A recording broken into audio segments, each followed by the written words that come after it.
Ya,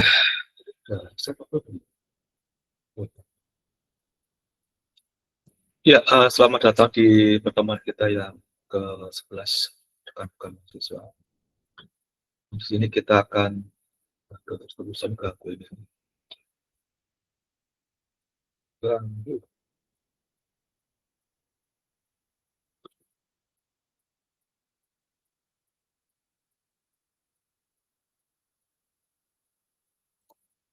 Eh,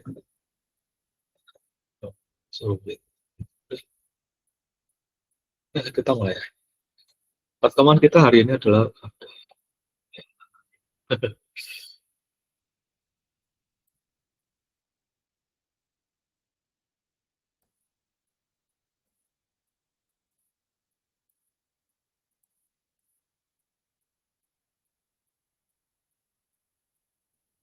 jangan masuk-masuk ya, ganggu banget ya. Kebut pasar sudah tua Pak. Seperti orangnya. Loh, nge-PK aja nggak bisa.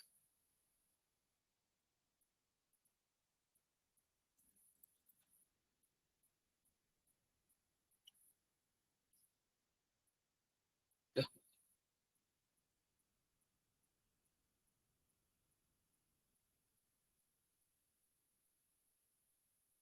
Hmm.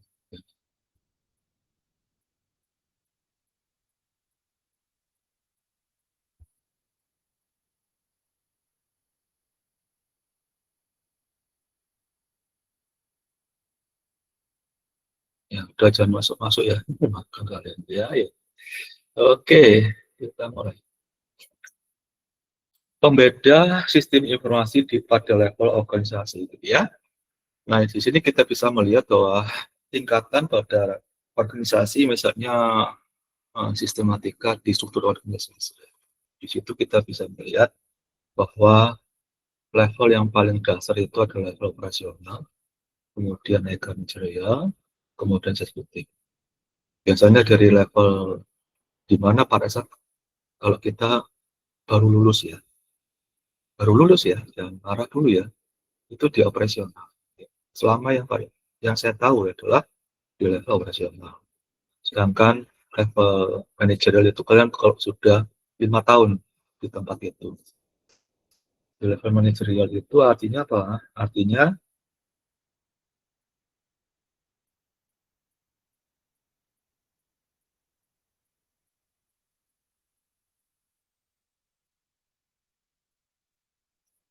kalian sudah mengetahui seluk-beluk atau isi daripada organisasi. Ya. Kemudian tingkatan yang ada di level organisasi seperti ini. Level operasional itu day to day. Pokoknya seperti ini. Bisnis, proses, dan interaksi dengan pelanggan. Ya, diskusi, keputusan atau pemberian decision atau keputusan personal itu selalu terstruktur dan dibuat ya mempergunakan dasar-dasar kebijakan dan prosedur. Bagaimana dengan level manajerial atau manajer? Di situ tugasnya memonitor, mengendalikan aktivitas operasional dan mensupport atau mendukung informasi kepada eksekutif. Keputusan manajerial ini biasanya semi struktur ya, semi struktur dan dibuat digunakan untuk prosedur dan alat bantu ad hoc. Nah, untuk level yang eksekutif itu adalah rencana strategis dan merespon untuk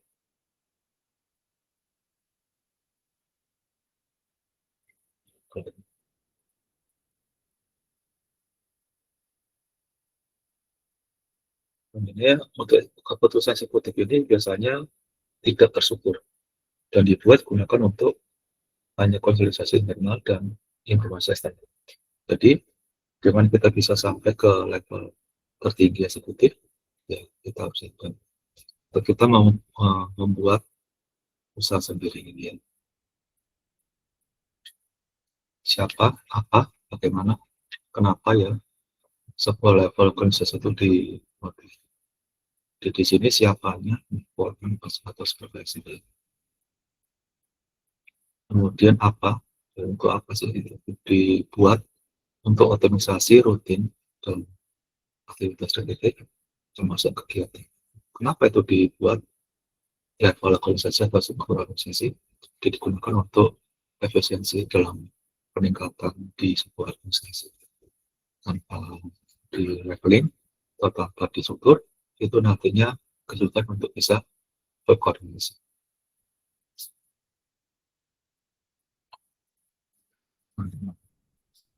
Untuk yang level personal tadi ya, dengan level yang manajerial, itu siapa dia?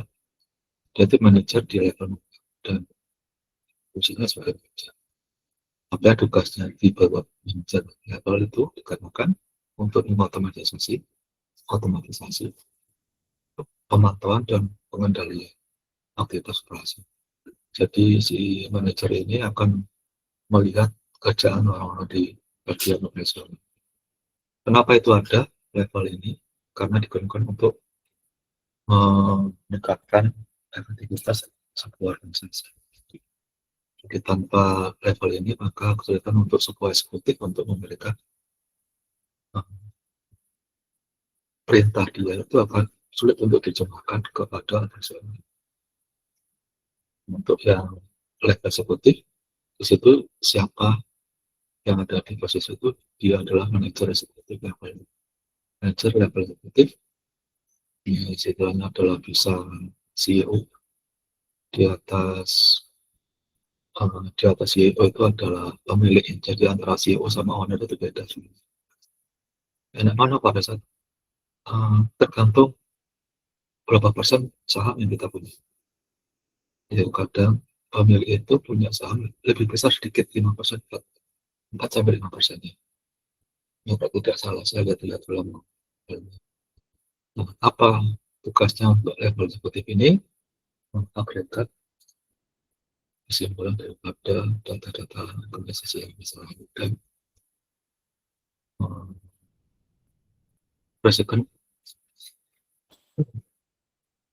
ya, memprosesikan data-data tersebut organisasi untuk masa depan.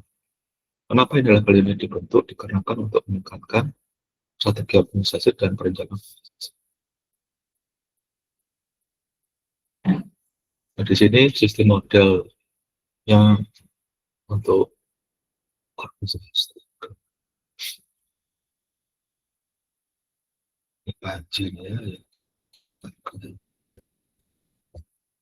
Ya, inputnya seperti ini kan. Jadi ada misalnya kita melihat dari komputer, kemudian dari input yang kita masukkan itu akan proses dan output. Dan ini sesuai dengan apa yang di sisi informasi itu IPO.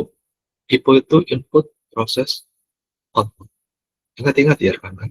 Jadi nanti kalau kalian nanti pada saat tugas akhir membuat laporan, apakah itu jalur sidang ataupun jalur publikasi, itu di laporannya wajib ada di bab 3, yaitu diagram alur IPO, input, proses, output. Nah, transaksi proses sistemnya untuk level operasi itu ya transaksi sistem proses TPS.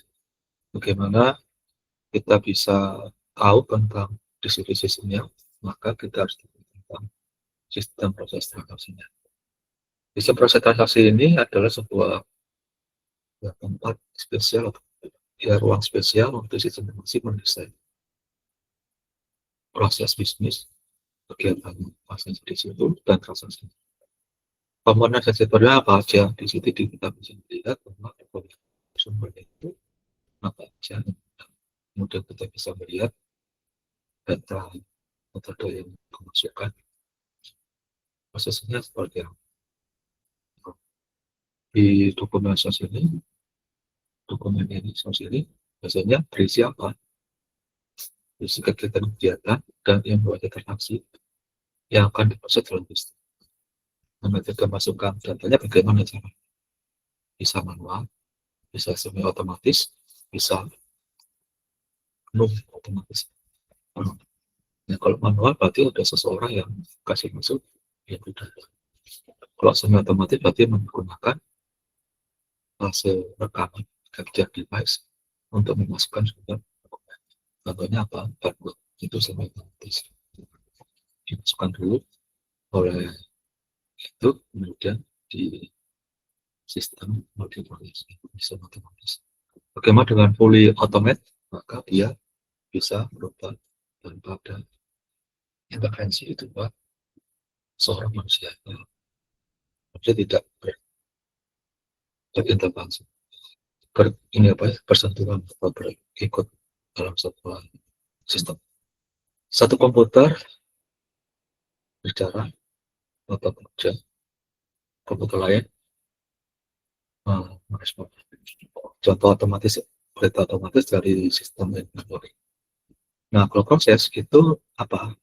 Asasi yang dapat bisa dilakukan dalam hal yang contohnya apa? Online dan batch. Untuk online ini prosesnya bisa di dua secara online. Kemudian kalau batch itu secara grup dan proses sama-sama dalam satu waktu yang sama. Sedangkan sistem aggregator ini yang kita bisa lihat adalah sistem proses transaksinya.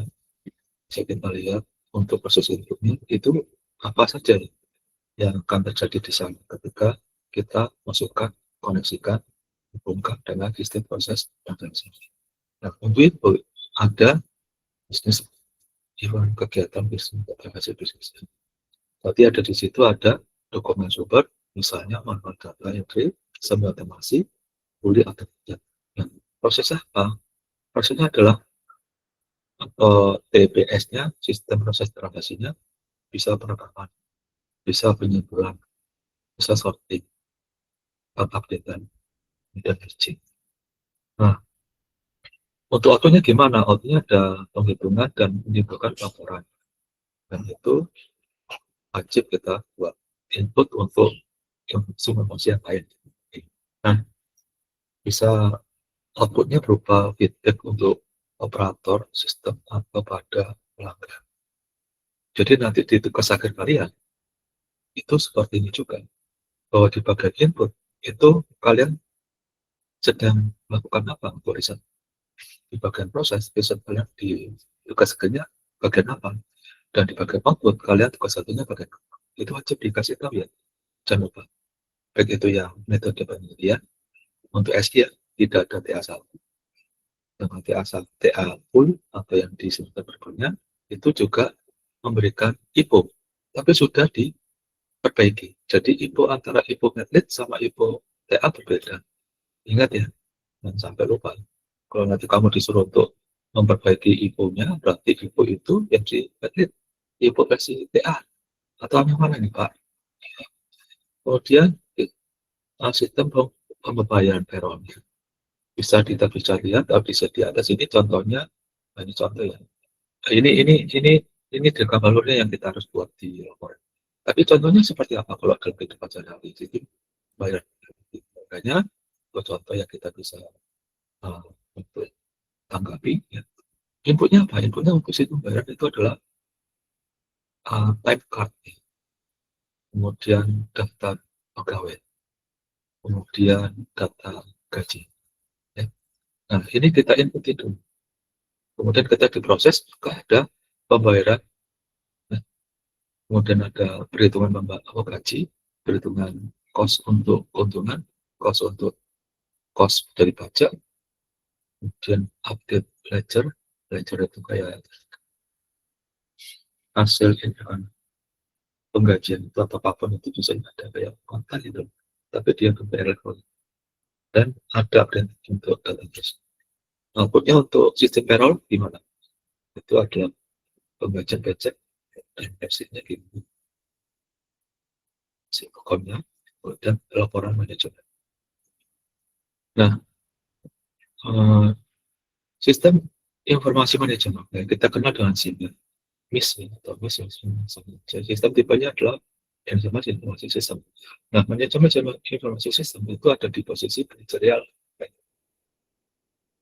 Nah, ketika kita bicara tentang manajemen informasi sistem, itu kan kita bicara tentang apa ya namanya operasional level. Nah, sekarang kalau sudah di posisi manajemen sistem atau sistem manajemen yang kita cita daripada kalian misalnya 5 tahun bekerja di orang, kalau kalian punya sendiri ya nggak perlu untuk menunggu sampai 5 tahun ya, tiba-tiba langsung sudah jadi ini eksekutif manager, eksekutif level untuk CEO atau mungkin owner ya.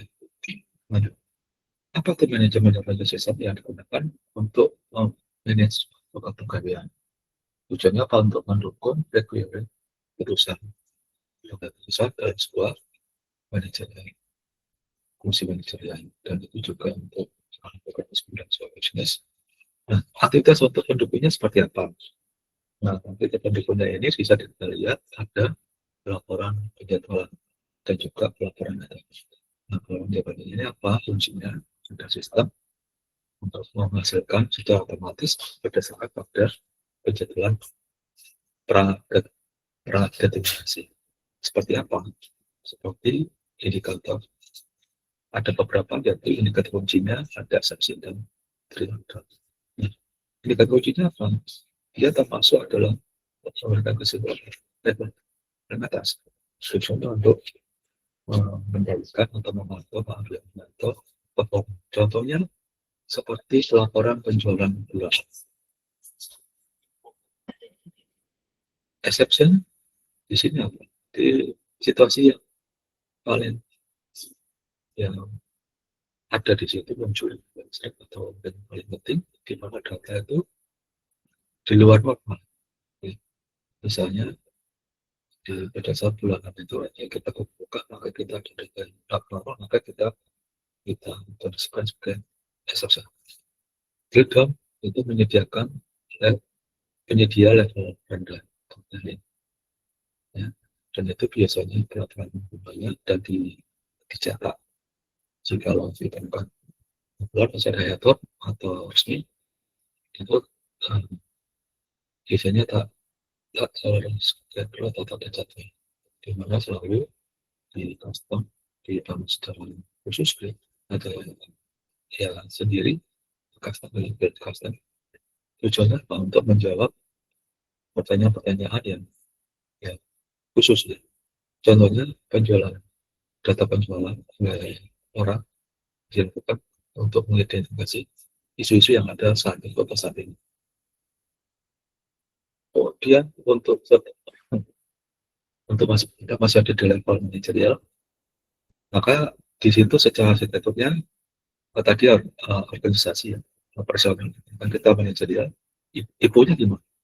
Ibunya transaksi proses, ada data internal yang lain ya, di luar operasional ada request untuk informasi. Nah, prosesnya apa? Prosesnya adalah contoh-contoh misalnya aplikasi dan kesimpulan, dan itu merupakan istilahnya pengelolaan program pengelolaan sistem informasi. Dari output level manajerial itu biasanya berupa penjadwalan ulang usaha atau laporan penjadwalan yang ada selama itu, kemudian level yang khusus pada spesifik exception yang mungkin beberapa feedback sistem perantau. Nah, kita lanjut ke isi informasi yang seperti always,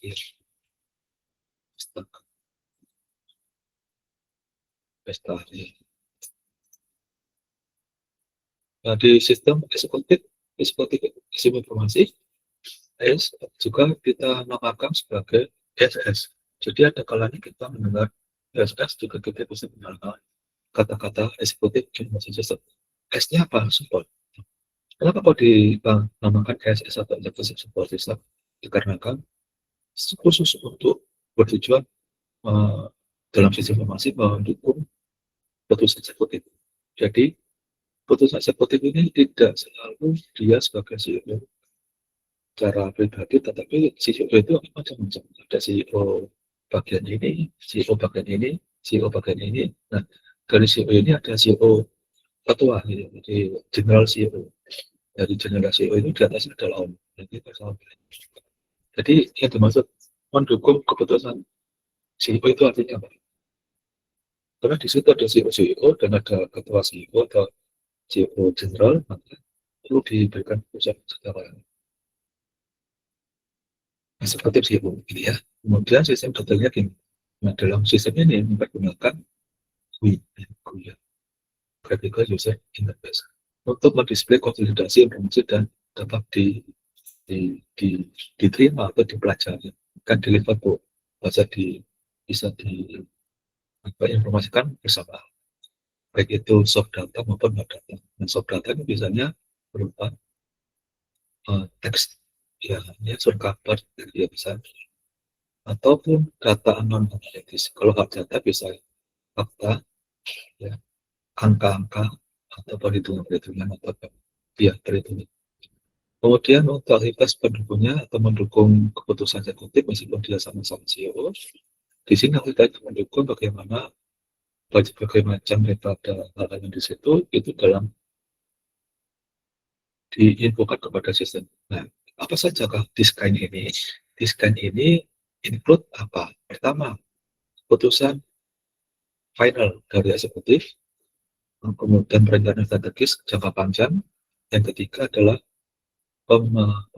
pemantauan secara internal dan eksternal, proses-proses yang ada di situ, manajemen bisnis, staf atau pengelolaan staf, dan lapor. Lapor itu kalian bukan. Dia di eksekutif information system atau eksekutif support system. Nah, di sini kita akan melihat hubungkan dengan IO-nya. Jadi astaga ya, sampai ini Serena. Ya, untuk eksekutif information system yang dihubungkan dengan IO, input proses output, tentu saja berbeda dengan yang ada di MIS ya. Karena yang di AIS atau ESS adalah berkaitan dengan internal data, support proses transaksi, ada MIS-nya, dan database yang lain. Di internal datanya seperti itu, karena dia dapat inputan daripada organisasi, TPS, sama manajerial, MIS, ya, dan database yang lain. Nah, external data itu berupa request untuk informasi dari luar. Bagaimana proses dalam AIS atau ESS? Di prosesnya itu ada seperti program sistem informasi. Jadi, dia ada seperti program-program yang ada di sistem informasi untuk khusus eksekutif dan dibuat dalam bentuk GUI, Graphical Unit System. Dan sebenarnya seperti apa? Jadi ada grafik yang memberikan kesimpulan. Jadi kita tidak membaca, misalnya tidak, yang kita terima itu bukan apa ya, tapi grafik-grafik ini. Kemudian itulah adalah kemudian dilanjut ke outputnya. Outputnya apa? Ya sama seperti yang ada di MIS, sampai dapat sedikit sama. Kemudian ada analisis tren saat ini, model simulasinya bagaimana. Kemudian membuat balik kepada sistem pengendali sistem itu. Operatornya siapa Pak Reza? Operatornya biasanya di MIS ya, MIS atau TPS ya, yang paling bawahnya, operasional. Kemudian contoh untuk AIS atau ASS. Ini contohnya untuk level pemula, itu berupa contohnya yang tadi kan GUI seperti ini. Kita lihat breakdown-nya. Kalau second levelnya dia bentuknya seperti ini. Kalau dia ACE model level paling paling dasar ya graphical summary. Kalau dia level kedua atau lebih tinggi, dia bentuknya data. Lebih enak mana kita membaca grafik atau tabel data? Tergantung ya, kalau kita sudah posisinya seperti itu bisa lihat dua-duanya. Dan kita topik yang kedua yaitu berkaitan dengan jenis sistem informasi di organisasi. Kita lihat ya, tadi dari atas ke bawah, eksekutif, manajerial, dan operasional.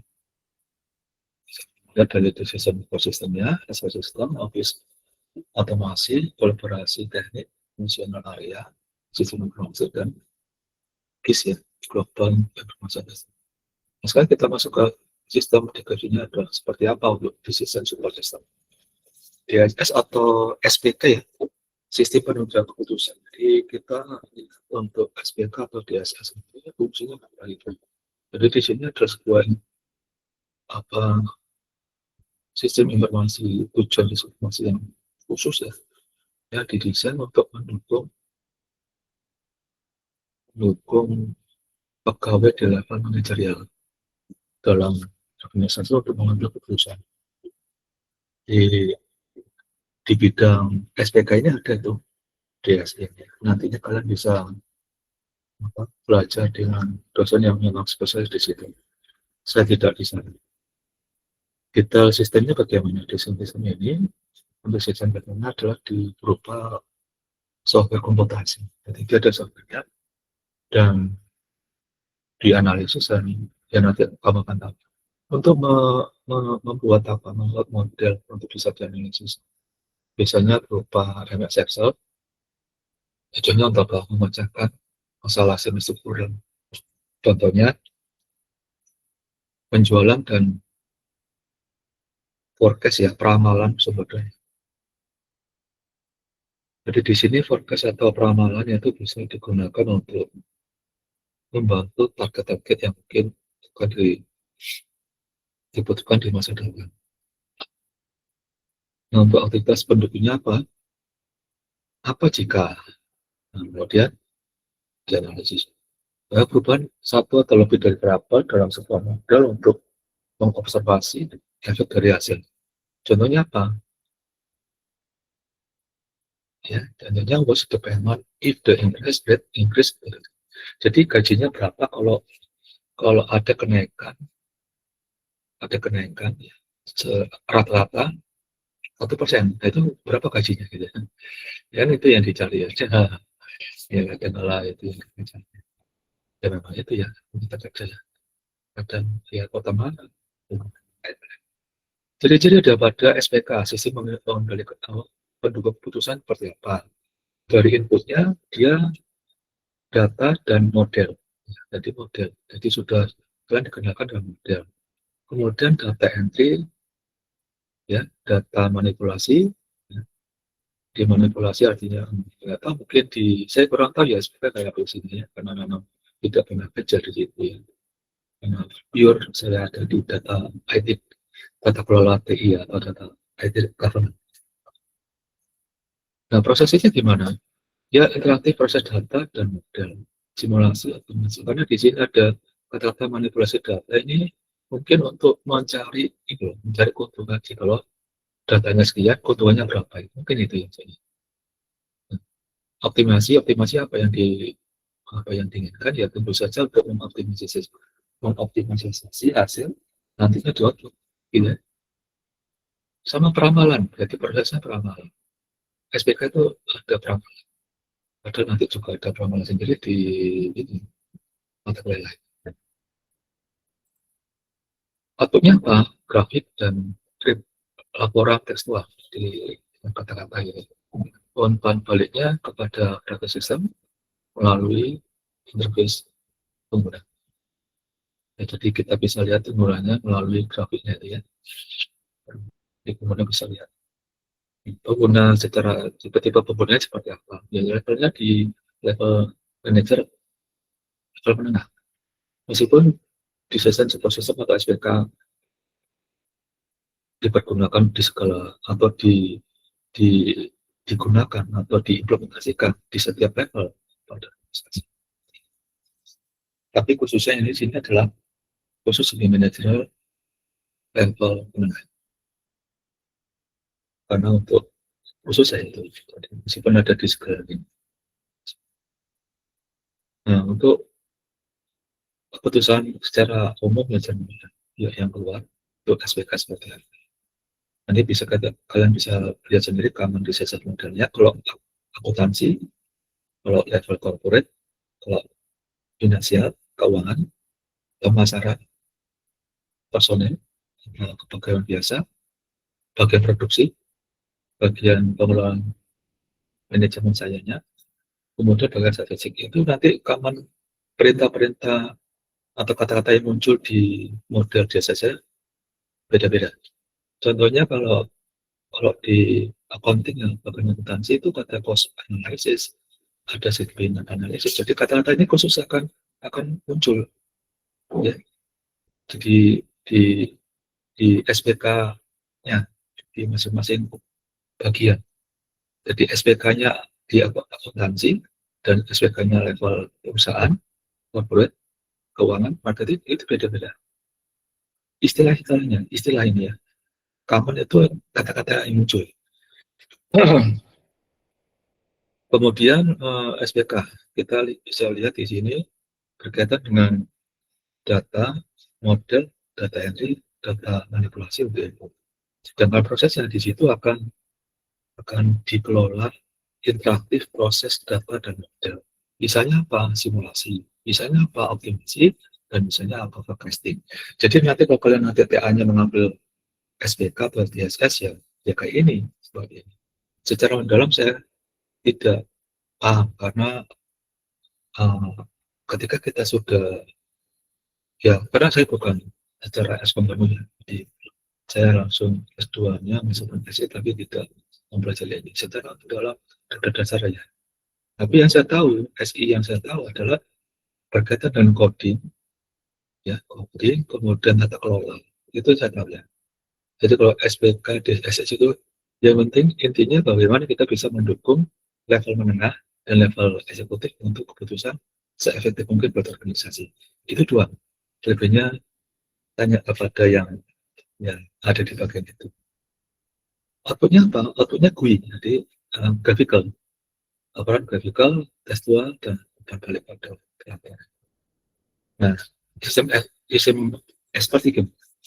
Nah, expert system ini biasanya digunakan spesial sistem yang bertujuan untuk diberikan kepada level operasional agar apa? Bisa membuat keputusan di mana bisa atau always ya, usually ya, biasanya dibuat apa ya, dalam bentuk seperti ahli ya, yang buat experience ya. Jadi buat orang-orang yang sudah pengalaman dan buat orang-orang yang ahli di bidang itu. Jadi sistem ini digunakan untuk orang-orang yang sudah pengalaman dan berusaha. Ya sistemnya ya, karena nanti digunakan. Levelnya apa? Levelnya operasional. Ya, operasional. Kemudian sistem datanya gimana? Nah, sistem datanya ini adalah di sini untuk ekspektasi itu mempergunakan mesin pembeda, di mana akan coba untuk dicocokkan fakta dan aturan. Jadi faktanya kayak apa? Faktanya kayak apa? Nah, itu nanti dilihat oleh orang-orang level operasional, tapi yang sudah pengalaman sama orang yang sudah expert. Jadi operasional level ini bukan orang yang biasa-biasa ya, tapi sudah ada yang sudah emang newcomer atau yang travel, ada yang sudah experience, employee atau expert di dalam bidang itu. Jadi nggak bisa jadi untuk gaji juga sama. Apakah selalu kalau 5 tahun kemudian kita bisa naik manajer? Bisa aja. 3 tahun sudah bisa naik. Bisa selamanya di situ karena memang ada beberapa orang yang tidak suka berposisi sebagai manajer. Mungkin ya, ada ya. Karena dia pengennya ada di bawah terus. Nggak pengen memberikan mengambil bagian dari putusan. Ya, ada itu. Ada. Berapa Pak? Kecil ya. Biasanya orang melihat gaji. Semakin dia naik di level berikutnya maka salary-nya akan menyesuaikan. Aktivitas berikutnya apa? Dan pada sistem support ini ya, BSP sistem banyak kegiatan yang ada di bidang ini, yaitu mendiagnosa kesehatan. Nah, jadi di situ SPK-nya sistem SPK-nya perlu diberikan karena orang-orang yang ahli dalam bidang ini, misalnya dokter yang spesialis dan orang-orang yang pengalaman di sini ya siapapun itu, yang ada di medis medical ya, maka dia tentu saja dokter ya atau staf ya di kesehatan yang saya tahu selama saya riset di rumah sakit ya, itu ada beberapa pegawai yang tidak selalu dokter ya, tapi ada yang staf kayak pembantu di bagian ronsen, bagian apa, bantu dokter lah, bisa ronsen, bisa cek darah, bisa apa namanya, cek USG, cek gigi, karena bisa di dokter gigi juga. Nah, itu siapa? Experience employee. Nah, kalau expert itu biasanya dokternya, biasanya itu ya. Jadi yang dimaksud experience employee itu yang mana? Yang staffnya. Staffnya itu yang bantu dokter, tapi ini medical ya. Yang saya tahu medical karena saya sering ke rumah sakit. Saya suka dengar riset di rumah sakit sama sekolahnya. Kemudian konfigurasinya hasilnya gimana? Kemudian ada perencanaan keuangannya, kemudian pendukung atau pembantu aplikasi. Dia berupa software tapi dia membantu ini. Kemudian di sini exposition-nya seperti apa? Kalau kita melihat dari gambar ini, itu inputnya adalah jawaban, menjawab untuk pertanyaan. Jawaban, jadi sebuah jawaban untuk menjawab untuk pertanyaan. Itu inputnya, maaf. Kemudian ada pola-pola pencocokan. Nah, pola-pola pencocokan ini biasanya di ini apa? Dikoneksikan dengan pengetahuan, dikoneksikan dengan fakta, dikoneksikan dengan aturan-aturan yang resmi di situ ya.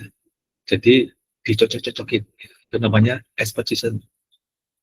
Nah, knowledge base ini biasanya dari experience, bisa dari ya experience sama expert. Ya experience sama expert.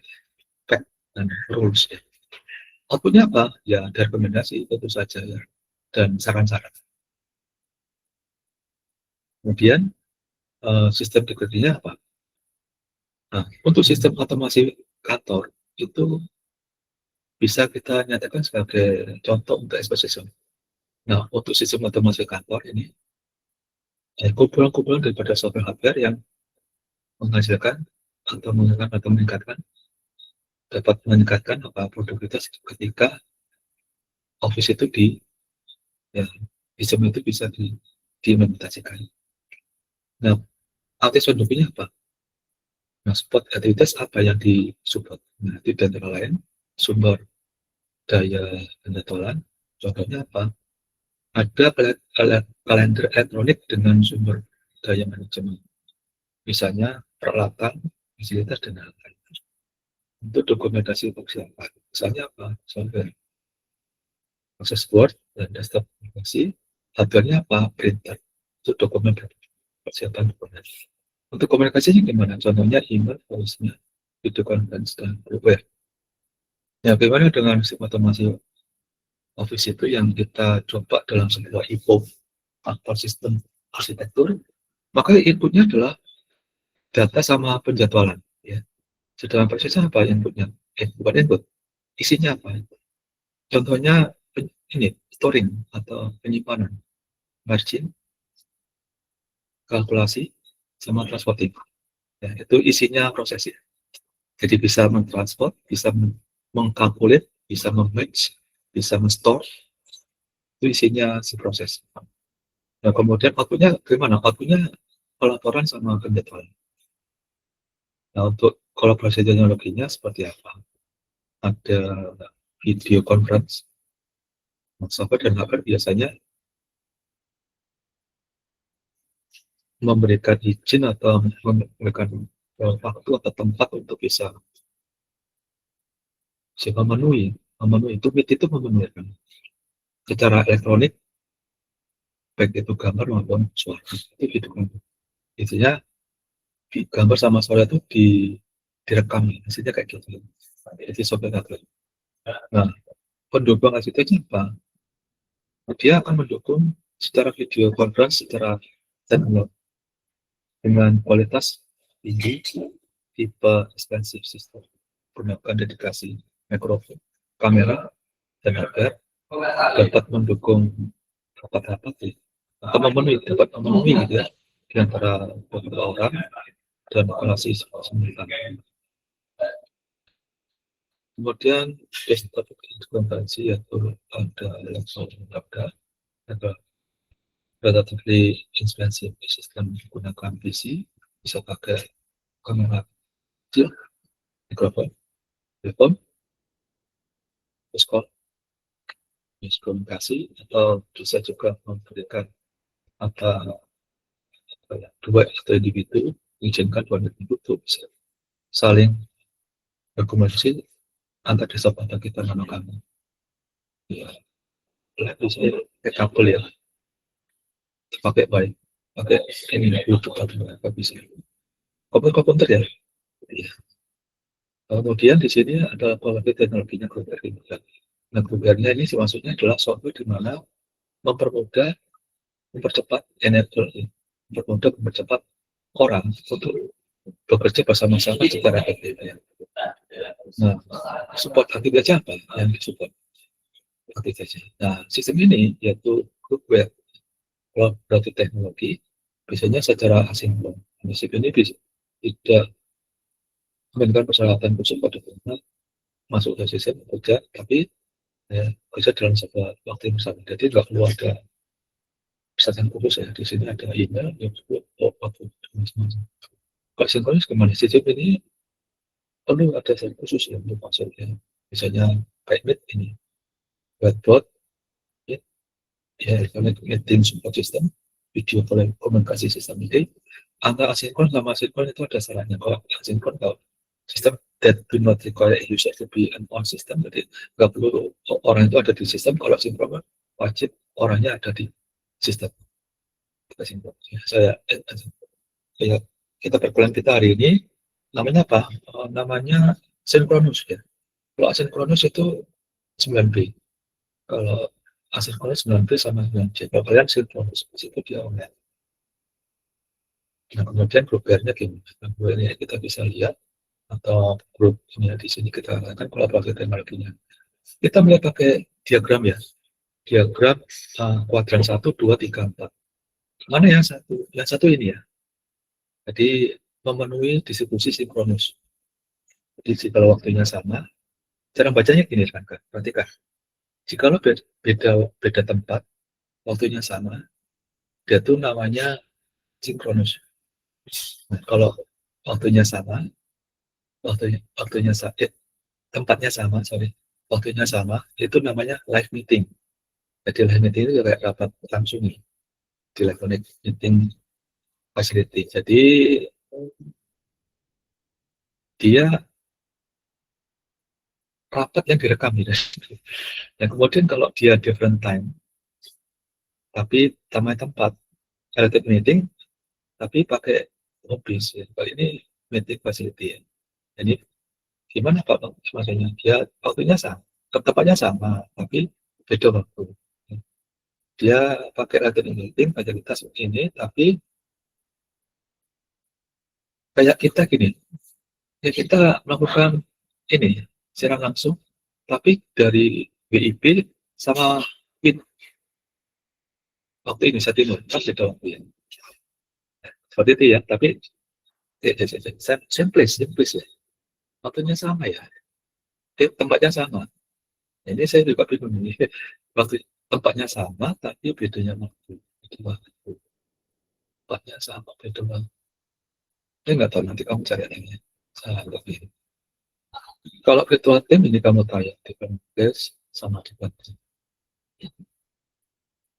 Nah, kemudian untuk keuntungan-keuntungan, contohnya apa? Bisa dilihat untuk groupware atau grup teknologi seperti ini. Kemudian kita lanjut ke fungsi area sistem fungsi. Fungsinya sistem area ini ada lintas sistem informasi lintas organisasi yang didesain untuk mendukung wilayah fungsi spesifik. Untuk aktivitas pendukungnya itu mensupport apa? Akuntansi, keuangan, sumber daya manusia, HR ya, human resource, kemudian pemasaran dan operasi. Kemudian di sini yang terakhir untuk slide kita yang jenis SID organisasi, fungsi-fungsi yang ada ini bisa memberikan sistem yang di area ini memberikan fungsi apa saja. Misalnya fungsi area akuntansi dan keuangan. Sistem informasinya apa? Nah, contohnya apa? Ini bisa kita lihat. Jadi sistem informasi untuk ini contoh satu ya. Contoh satu fungsi area untuk akuntansi dan keuangan. Nah, sistem informasinya berupa apa? Sistem yang digunakan untuk pengelolaan, pengendalian, audit, finansial sumber daya, keuangan ya, dan mobilisasi.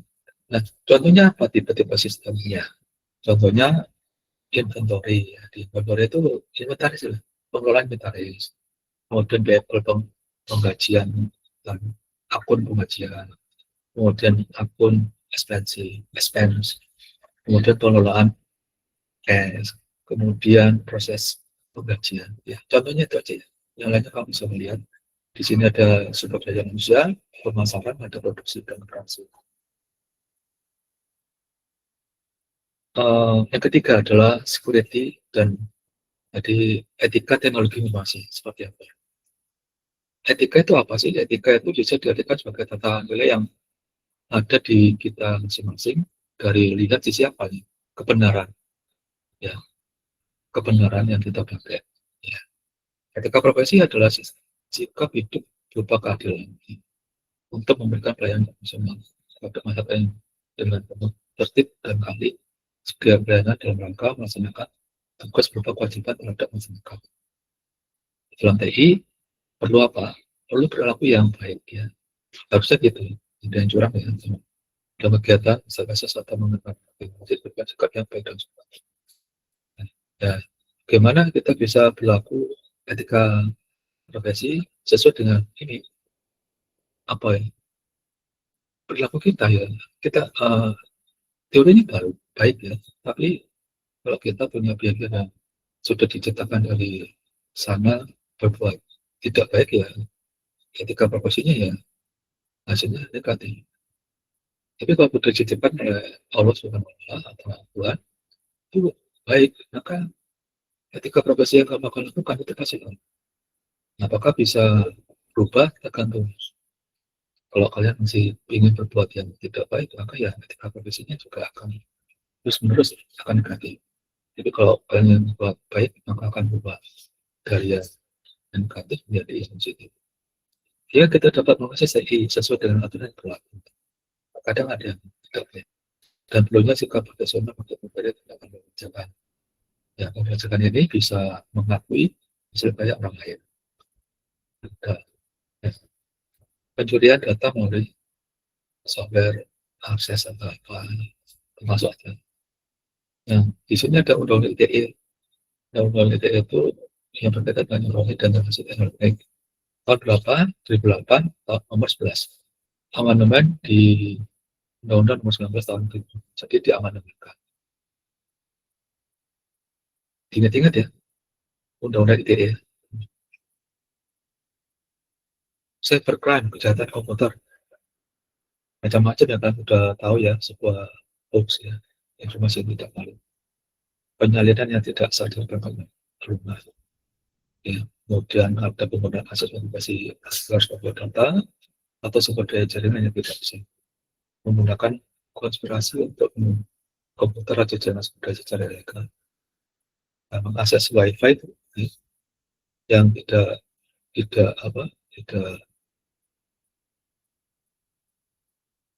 diizinkan. Misalkan kalau kalian sudah sangat mahir sekali untuk bisa ya, itu yang tergantung perilaku kalian ya. Pokoknya intinya perilaku masing-masing orang diciptakan oleh Tuhan ya. Itu menentukan kalian ingin baik atau ingin jahat selamanya. Itu tergantung perilaku kalian. Hacking kegiatan masuk sistem orang lain ya tanpa izin. Tujuannya untuk mencari gol untuk bug pada sisi yang akan masuk lagi. Electronic breaking and entering hacking ke sistem yang berkontak dan mengucapkan tetapi tidak mencuri. Kalau cracker, seorang hacker jahat ya. Cracker itu jahat. Kalau kriminal yang memiliki bahan salah. Jadi hacker sebaik enggak baik ya baik. Ya. Kalau cracker enggak. Ya. Jadi itu gitu. Hacker baik akan mencari all bug sistemnya. Jadi kalau salah ya. Terus gimana Pak yang ada di luar itu sudah salah ya salah seperti ini. Kalian menyebutkan angka nomor telepon 0857 atau 0 satu himpunan kosong atau 0 itu yang kalian sebutkan itu sama ya. Jadi kata-kata hacker itu positif ya karena tujuannya adalah mencari bug hole pada sistem Nah, baru kredit itu layan. Nah, ini harus kalian ketahui. Teknik umum hacking, denial service, denial of service attack, DOS attack. Jadi jenis serangan terhadap sebuah komputer itu dengan cara menghasilkan sumber dan menggunakan komputer sampai komputer tersebut tidak dapat menjalankan fungsinya dengan benar, sehingga secara tidak langsung mencegah pengguna lain untuk memperoleh akses. Kemudian scan, dia hanya untuk mencari celah port yang terbuka. Belum, ya, pengubah dengan cara memindai port secara acak. Teknik umum hacking, sniffer spoofing. Sniffer itu melakukan penyedakan password data dengan menggunakan aplikasi palsu. Spoofing memasukkan alamat email atau alamat web yaitu pengguna untuk menyebarkan informasi penting seperti password data luar ya. Biasanya hacking itu proses, tapi hackernya harusnya positif nih. Sudah. Jadi memang cracking ini. Hackingnya harusnya hacker itu orang berjelasan mereka. Tapi sudah berubah. Sama seperti node jadi kosong. Teknik umum hacking menggunakan Trojan horse, backdoors, malicious attack. Teknik umum hacking gimana? Pakai word dialing. Ya, word dialing gimana Pak? Saya pernah dulu ngajarin ini, tapi udah tak tinggal karena sudah lama itu saya di sana di Jakarta ya. Kemudian pakai teknik umum hacking lain itu logic bomb.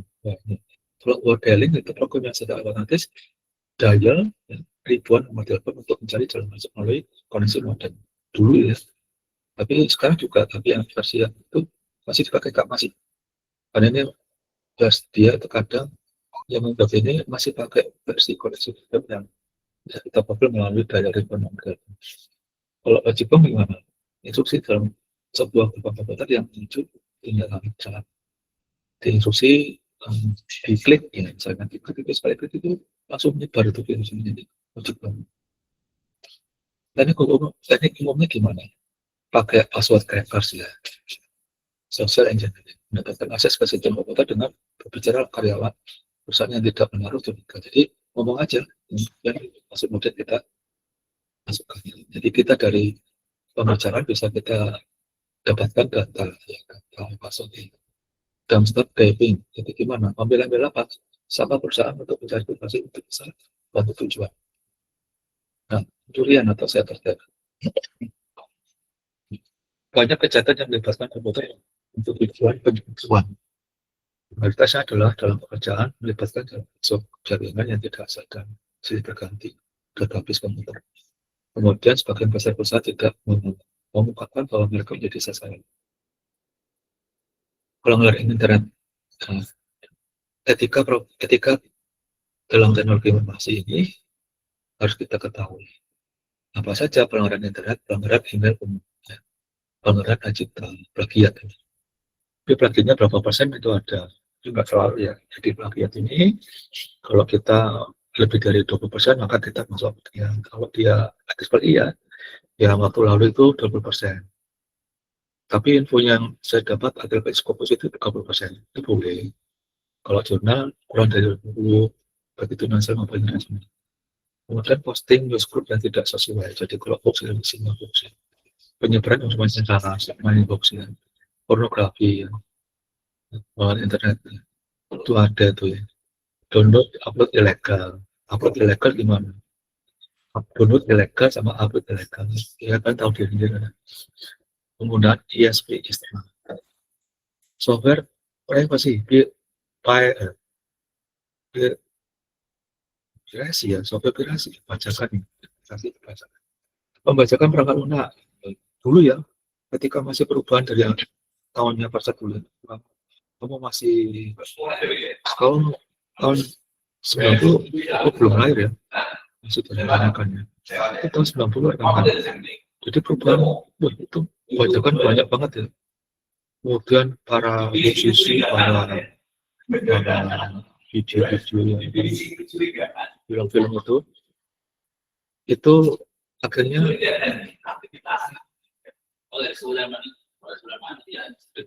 tidak mau akhirnya mencipta begitu musik maupun film. Ini berkurang. Kenapa? Banyak bacakan itu di tempat-tempat CD bajakan, DVD bajakan banyak. Kalian belum ada itu. Itu pada saat itu pasal apa ya, SMP ya, SMP, SD masih software yang perangkat yang apapun. Kemudian berubah dari tahun ke tahun, 2000 ya kan, mulai lahir ya, 2007 ya, itu mulai sudah hilang itu. Tapi masih ada ya, nyarinya agak susah ya. Salah satu tersangka banyak, makanya juga pernah dulu. Ya. Tapi intinya, karena dulu masih ini seperti itu ya kondisinya. Perizinan menggunakan perangkat lunak yang benar-benar memiliki lisensi atau keluar yang sesuai. Jadi operasi bajakan itu harus dicoba untuk dikurangi ya. Kalau dilanggar bisa dilanggar bisa. Ini kata-kata yang perlu kita ketahui: lisensi komersial, lisensi software trial, lisensi software, lisensi freeware, lisensi open source. Kita misalnya sendiri kan. Kemudian tentang KI ya, kekayaan intelektual. Ini KI ini sedang ini kalian wajib ya untuk buat ya. Nanti kalian punya apa? Coding, mengajukan KI di ITTP atau TP ini nggak masalah, harus sama dosen. Dosenmu, Pak, saya mau majuin KI, Pak. Kalau Bapak juga masuk, misalnya pakai Excel atau dosen wali, Pak, misalnya ya. Nah, menurut kita adalah ilegal. Penerbit tawarkan murah karena musik ini juga bisa ya. Ilegal nggak, Pak? Ini enggak. Ini ilegal. Penerbit tawarkan murah karena musik ini. Apa lama atas pengetahuan ini yang pemilihan. Udah ada virus atau virus adalah sebuah apa yang tidak dapat bekerja tanpa di masa depan lain. Jadi itu ada orangnya secara langsung. Kemudian program ini menyalin ganggu atau merusak aktivitas dan umumnya gimana caranya? Umumnya ditularkan melalui internet dan online, email, disk, server. Nah, contoh virusnya apa? Hardware dan sebagainya. Itu ada platform atau perangkat yang dirancang menghasilkan iklan di sekitar. Iklan ya, tadi iklan ya di komputer biasanya melalui otomatis dan khusus spyware. Spyware ini sebuah software atau pengguna yang juga untuk semata atau mata-mata pengguna internet. Kemudian menunjukkan pada iklan kepada pengguna. Jadi kita harusnya nggak bisa ini ya, nggak bisa ada iklan ya, karena kita kalau menolak bisa bagus untuk menghilangkan atau mengupdatekan ini. Berarti kalau kita selalu nonton YouTube sudah belanja gimana? Berarti kan sudah kena itu. Sudah kena. Termasuk saya. Terus gimana Pak? Aneh salah. Ini nanti Desember ini kayak saya pada cuti kan nanti punya rencana untuk menginstal ulang. Tapi yang terakhir adalah tata kelola teknologi informasi atau etika komunikasi. Nah, topik ini adalah skillnya para saya. Nah, etika komunikasi itu macam-macam dari mulai PSSI, OBIT, ITIL, OGAF, ISO, PSI, macam-macam. Dan ini yang disebutkan adalah Porter Value Chain, nanti pasok. Ya, jadi ini adalah bahkan atau rantai bukan rantai pasok, rantai nilai, bukan pasok ini, rantai nilai Porter. Ini dipakai untuk apa Pak? Ini dipakai untuk PSI ya, rantai nilai Porter, rantai nilai Porter. Nah, gambarnya kayak gini Pak. Iya. Nah, kalau ini saya tidak pakai lagi ya. Di situ ada aktivitas secara umum. Cara bacanya gimana Pak? Dari kanan ke kiri ya? Pastinya dari kanan ya. Dari kiri ya. Dari kiri dan dari bawah. Karena yang atas ini adalah orang-orang yang ada di posisi yang paling atas. Ini dulu saya pakai, tapi sekarang enggak ya. Karena saya tidak pakai perancangan strategi sistem informasi. Ini termasuk salah satu tahapan untuk merancang strategi sistem informasi. Saya nggak pakai. Dan saya pakai etika komunikasi. Nah, apa definisi tentang strategi atau etika komunikasi? tata kelola TI bukan bidang yang terpisah dari pengelolaan perusahaan, melainkan merupakan komponen pengelolaan perusahaan secara keseluruhan dan cocok untuk memastikan bahwa TI dan perusahaan mulai dari teman dan sebagainya sampai pengelolaan dari presiden dan perusahaan. Artinya TI itu selaras dengan strategi perusahaan gitu. Ya, kita tahu ya. Pokoknya tata kelola TI itu berusaha untuk strategi TI selaras dengan strategi bisnis. Gitu ya kan? Ini kurang ini. Ini divisinya ngaco dikit. Karena saya tahu kan saya orang ini. Nah, tata kelola TI bukan bidang yang terpisah dari pengelolaan perusahaan, yang kan merupakan komponen pengelolaan perusahaan secara keseluruhan. Dan tujuan utama sebagai berikut. Satu, memastikan kepentingan stakeholder dikepentingan dalam penyusunan strategi perusahaan. Jadi semua 4-5 ini intinya adalah strategi TI selaras dengan strategi bisnis. Kan? Di semua arahan, mastiin proses, mastiin informasi yang hasil oleh, memastikan keluarannya dari kalian. Pokoknya intinya strategi TI selaras strategi bisnis. Pentingnya IT governance apa? Dengan sudah memanfaatkan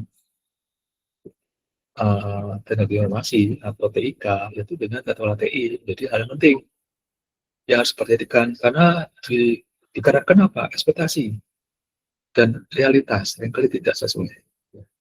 Kalau ekspektasinya tinggi, realitasnya rendah kan stakeholder itu ya kecewa gitu. Hanya itu maka perlu ditata kelola. Tata kelola itu artinya menata, mengelola lagi dan informasinya. Ya.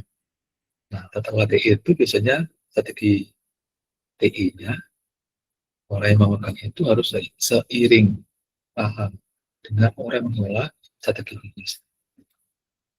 Jadi pihak stakeholder perusahaan melalui berharap agar perusahaan dapat apa? Dapat duit yang banyak. Satu kasih itu ya. Tapi di sini kita melihat pertama adalah solusi TI dengan kualitas yang bagus loh. Ya. Benar ya, TI-nya bagus. Tepat waktu, sesuai dengan benar. Menguasai dan menggunakan TI untuk mendapatkan keuntungan di bisnis dan menggunakan TI untuk meningkatkan efisiensi dan perusahaan sambil dengan risiko. Jadi selain menjelaskan TI sama strategi bisnis, dia juga perlu untuk mengurangi risiko. Makanya riset-riset yang harus kelola atau yang saya pegang sekarang adalah bagaimana kita bisa menyatukan ide-ide orang-orang TI sama orang-orang bisnis dan mengurangi risiko. Nah itu risetnya Pak ya sampai nanti kalau diizinkan Tuhan Allah SWT Profesor arahnya ke situ juga sama. Fokus utama dari area tata kelola TI atau IT governance itu biasanya penjelasan strategi. Yang mana TI terhadap bisnis pendeliveryan atau menerjemahkan nilai yang ada di situ. Mengelola risiko wajib gitu. Makanya kalau kamu lihat di riset-risetnya Pak itu semuanya risk management, risk analysis ya. Karena saya di situ IT governance ya. Dan ada pengelolaan sumber daya, termasuk ini apa? Inventory itu inventaris ya. Jadi bagaimana kita bisa mengatur inventory, mengatur TI, mengatur bisnis, mengatur risk, mengatur, waduh lupa ada 8 bahkan. Itu secara lain. Waduh, ini mantap Pak. Nggak mau, saya pengen coding aja ya bagus saya. Coding aja sama pasar tak etika bener ini. Ya.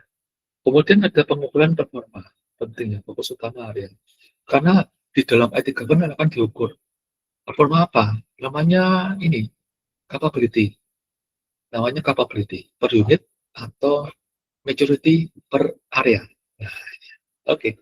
Lanjut ke penyelarasan strategi. Artinya gimana kita bisa menggunakan strategi punyanya orang TI sama strategi punyanya orang bisnis itu sama.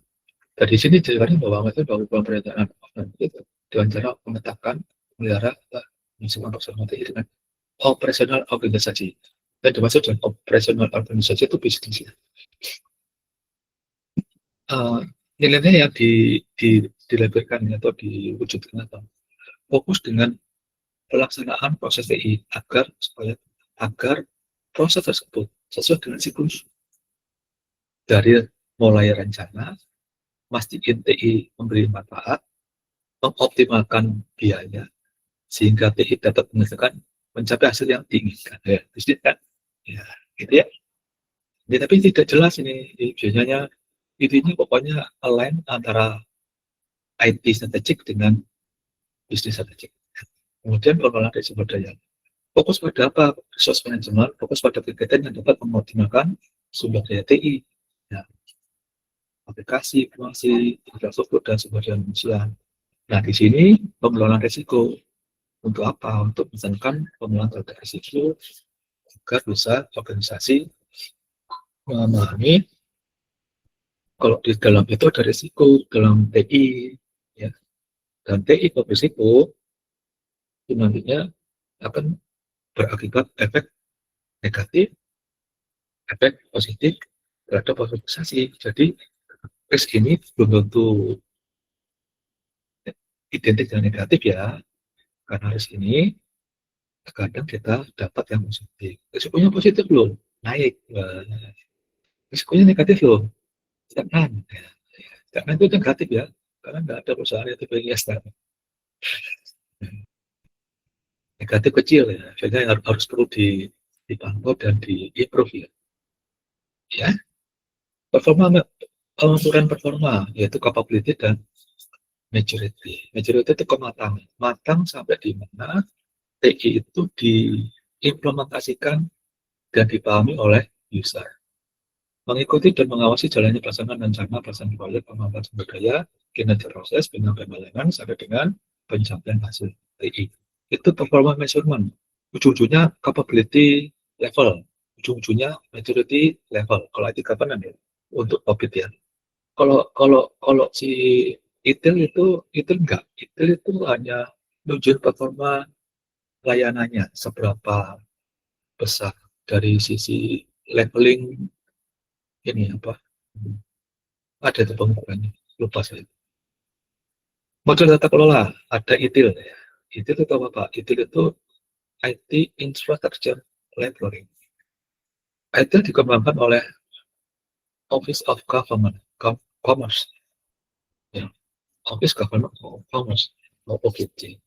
Di bawah pemerintah Inggris dengan bekerjasama dengan IT Service Management ITSM Forum dan British Standard Institute BSI. Bukan kampus ya, ini bukan kampus ya, tapi British Standard Institute. ITIL atau ITIL merupakan suatu framework pengelolaan pelayanan. Jadi dia mengecek sejauh mana layanan TI itu bisa dirasakan oleh pengguna gitu ya, itu ITSM. Yang sudah diadopsi sebagai standar industri pengembangan industri pelayanan di dunia. Yang terakhir pakai ITSM atau ITIL 4 ya. Model tata kelola informasi itu ITIL memberikan deskripsi data dan data praktek TI penting dan data cek dan macam-macam. Nah, deskripsi tersebut dalam IT versi 3 dibagi menjadi 5 bagian. Nah, kalau yang ini kita bahasnya pakai versi 3 kan ya. Versi 3 ini itu ada 5 domain. Domain ITIL versi 3 ada 5, yaitu service strategy, service design, service transaksi, service operasi, dan consumer service enterprise. Nah, ada yang versi 4 yang terbaru, coba kalian cek ya. Kalian pelajari versi 4. Model data kelola informasi untuk ITSM menentukan pada 3 bagi tujuannya, yaitu untuk ITIL ya, ITIL ya, pelayanan penyelarasan layanan TI untuk sekarang dan ikutan akan datang sebuah bisnis. Yang kedua, perbaikan kualitas layanan. Yang ketiga, mengurangi biaya. Jadi, pertama itu menyelaraskan, memperbaiki kualitas, sama mengurangi. Itu tujuannya ITIL. Kemudian ada COVID. COVID yang pada kalau ITIL pada saat sama bisa. Nah, COVID gimana? COVID itu kontrol, bukan kontrol. Control objective 4. Jadi ada 4-nya. Information and related technology. Nah, ini B-nya ini objektif. Information and related teknologi. Jadi tambahnya O sama and related. O-nya diantara B sama I, and relate setelah I. B dan I dan T. Control objective O, information and relate teknologi. Ya, nanti singkatan dari objek dan di antara B dan I dan T itu ada O dan N relate. Control objective, control objective O, information and relate objek framework dikembangkan oleh Risaka yang melakukan studi tentang model penggunaan TI yang berbasis di Amerika Serikat. Nah, COVID itu punya 4 domain. Ini COVID berapa Pak? Ini COVID 3, belum 41 ya, yaitu planning organization, acquisition and implementation, delivering and support. Loh, kalau COVID keempat gimana Pak Reza? 41 namanya. Ini masih 4 ini. Oke, model tata kelolanya seperti ini. Jadi masih lama COVID ramen ya kan? Ini, sebentar. Iya, masih lama nih. Masih belum 41 ini. Karena masih monitoring DSS ini. Belum dibaca saja sendiri. Ya, kalau COVID ini nanti sama pada saat saja COVID 41, COVID 5, COVID 2019. Ya. Nah, di sini kita bisa melihat domain-domainnya. Dan ini bisa melihat COVID framework-nya seperti apa. Kontrol nanti proses, ini masih lama. Kemudian ada COVID dashboard, COVID objektif. Di sini kita bisa melihat ada ini. Nah, ini dia. Ini COVID 41. Nah, ada domainnya di sini kita melihat PO, Planning and Organization. Plan and organize.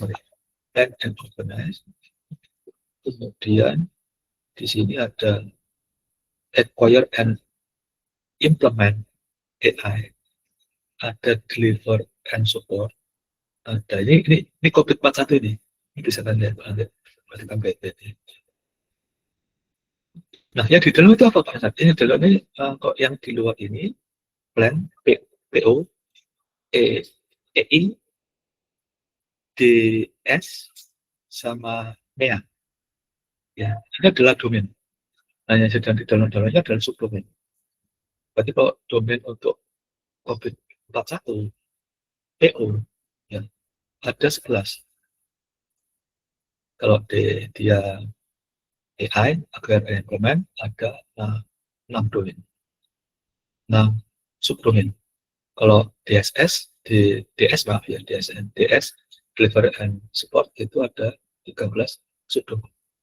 Kalau dia monitor dan evaluate ada 4 domain. Domainnya subdomain, maaf. Domainnya 4 tapi itunya ada berapa subdomain. Kita bisa hitung 11 tambah 6, 17 tambah 13, 30 tambah 4, 34. Jadi COVID framework 41 itu ada 44 subdomain. Nah, model terkelola informasi, COVID memiliki model kematangan, maturity tadi kan, ada capability sama maturity. Jadi maturity itu sudah keseluruhan. Nah, untuk per unitnya pakai community. Termasuk proses dengan corporate sudah terbiasa. Sepertinya ada dari non-existent sampai optimize. Nanti cari ya 1, 2, 3, 4 itu apa aja. Ya. Diperhatikan aja, kalau dibaca ya, sendiri ada mulai proses TI yang didirikan dalam rangka kerja COVID akan mendukung pemenuhan kesalahan yang berbeda dalam tata kelola TI. Dukungan yang pemenuhan tersebut dapat dikelompokkan menjadi 2 jenis, yaitu 5 sama seperti karena fokusnya area tata kelola TI itu penjelasan strategik, ya, nilai pembelajaran yang berapa, ini ada di sini. Tapi ini punyanya COVID berapa Pak? Ini COVID 41 ya. Sama program. Nah, ini sudah masuk COVID 2019 ini. Yang sekarang pasar tegang alias sering dipakai untuk riset.